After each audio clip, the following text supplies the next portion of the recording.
Nayo Technologies, créée en 2011, fabrique des robots, initialement pour l'agriculture.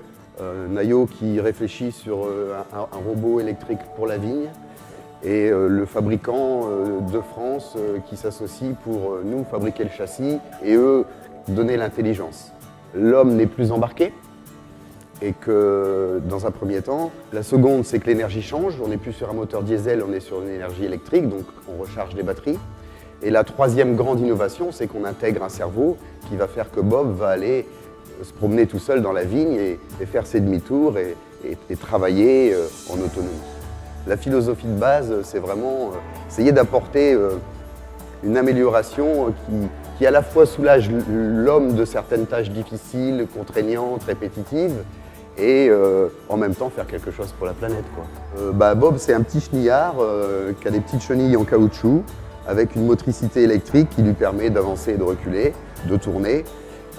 C'est un châssis en acier complètement fabriqué en Champagne. On pourrait dire Made in France, mais on peut dire Made in Champagne, puisque l'ensemble de la chaîne cinématique et du châssis sont fabriqués à Neuville-sur-Seine, à côté de Bar-sur-Seine, chez FMV de France.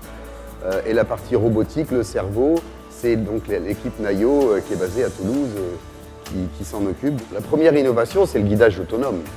C'est le guidage satellite, c'est l'intelligence qu'ils remettent dans la machine qui va faire qu'elle va fonctionner toute seule. Quand on aura cartographié la vigne, Bob va se promener, va relever ses outils, va tourner, etc.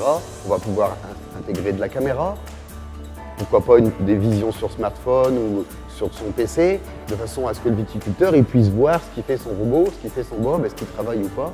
Les premiers essais ont été réalisés, la partie mécanique, construction, elle est calée, j'ai envie de dire qu'on peut lancer de la production, nous, sur la partie châssis, translation, transmission aussi, puisque même la transmission est fabriquée complètement à Neuville-sur-Seine, avec des outils assez modernes de découpe jet d'eau, etc. Bob, après le salon Vitef, retourne à Toulouse, chez nos amis Nayo. Là, ils vont lui implanter son cerveau, et puis on va faire les essais téléguidés, proprement dit.